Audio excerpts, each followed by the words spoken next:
तेजस्वी, तुमने जो 4 गुलाब जामुन समझकर हमारे विधायक को खा दिया, वो हजम कर गए तुम उनको।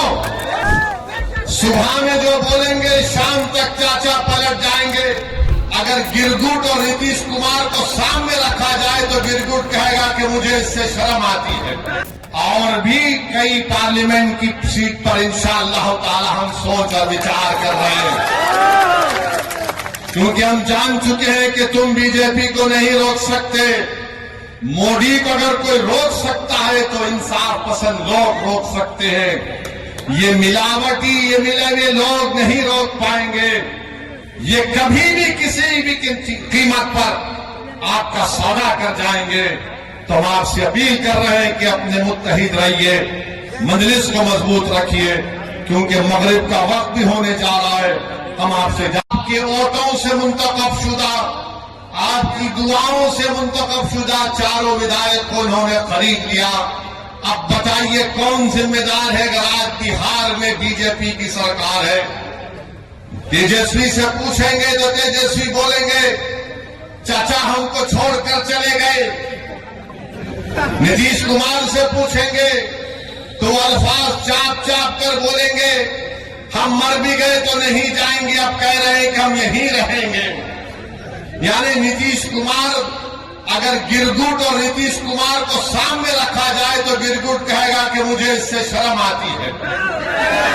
इतना रंग बदलते हैं नीतीश कुमार। सुबह में जो बोलेंगे शाम तक चाचा पलट जाएंगे। अरे जब तुम सत्ता में तेजस्वी चाचा के साथ आ गए तो बड़ा हाथ पकड़कर चल रहे थे, गले मिल मिल कर बोल रहे थे कि हम ये कर देंगे। बताओ फिर क्या हुआ? क्या सीमांचल की जनता से इंसाफ हुआ?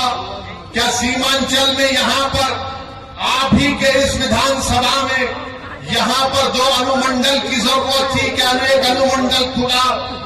10वीं जमात के इम्तिहानात चल रहे, हमारे बच्चों को तकलीफ होती है, यहां की जनता को तकलीफ होती है, मगर सिर्फ खेल सत्ता का है और सिर्फ कोशिश यही होगी कि कहीं से भी किधर से भी सीमांचल की जनता से इंसाफ न हो। मैं पहले भी आपसे कहा हूं और आज फिर कह रहा हूं मेरे भाई, जब तक अल्लाह असदुद्दीन ओवैसी को जिंदा रखेगा मैं सीमांचल की लड़ाई लड़ता था, लड़ रहा हूं और इंशाअल्लाह ताला लड़ता होगा।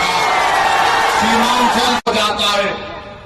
तेजस्वी यादव को जरा सोचना चाहिए था कि जब तुमको मजलिस की जरूरत पड़ी तो अख्तर अली मान को बुलाया और बोला कि अख्तर भाई हमारा साथ दे दो।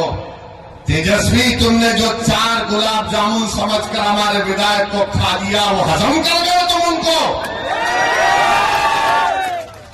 क्या किया तुमने उन 4 का? कहां मुंह दिखाने के काबिल नहीं रहे वो लोग। आज अख्तर अली मान से कह रहे, अरे हमने पहले दिन से कहा था कि हम बीजेपी से कभी समझौता नहीं करने वाले, हम कभी समझौता नहीं किए, ना करेंगे कभी इंशाअल्लाह ताला। 2 मरतबा नीतीश कुमार को तुमने मुख्यमंत्री बनाया और 2 मरतबा नीतीश कुमार ने बिहार की जनता को धोखा दिया और बीजेपी को सत्ता दी। मगर बताओ, इनकी जबानें बंद है, जबानें बंद है, कुछ नहीं कहते। मगर मेरे अजीज दोस्तों और बुजुर्गों, हम आपसे सिर्फ यही अपील करने आए हैं कि आने वाले लोकसभा के चुनाव में नरेंद्र मोदी के 370 का वो दावा कर रहे हैं, उसको रोकने के लिए, सेकुलरिज्म को हकीकी कामयाबी दिलाने के लिए, सीमांचल में इंसाफ की लड़ाई लड़ने के लिए, बिहार के गरीब और मजलूमों के ताकतवर आवाज को पार्लियामेंट में पहुंचाने के लिए, वतन अजीज के गरीब और मजलूम अकलियतों की आवाज को बिहार से पार्लियामेंट तक भिजाने के लिए हम आपसे ये अपील करने आए हैं, गुजारिश करने आए हैं कि आप अब की बार मजलिस को वोट दीजिए। जो लोग सेकुलरिज्म की बात करते हैं वो सिर्फ तुम्हारा वोट लेना चाहते हैं और उसके बाद वो बीजेपी को इख्तियार देना चाहते हैं। तो हम आपसे अपील कर रहे हैं कि कि आने वाले लोकसभा के चुनाव में आप मुत्तहदा तौर पर अपने वोट का इस्तेमाल करते हुए अपनी आवाज को लोकसभा तक भिजाइए।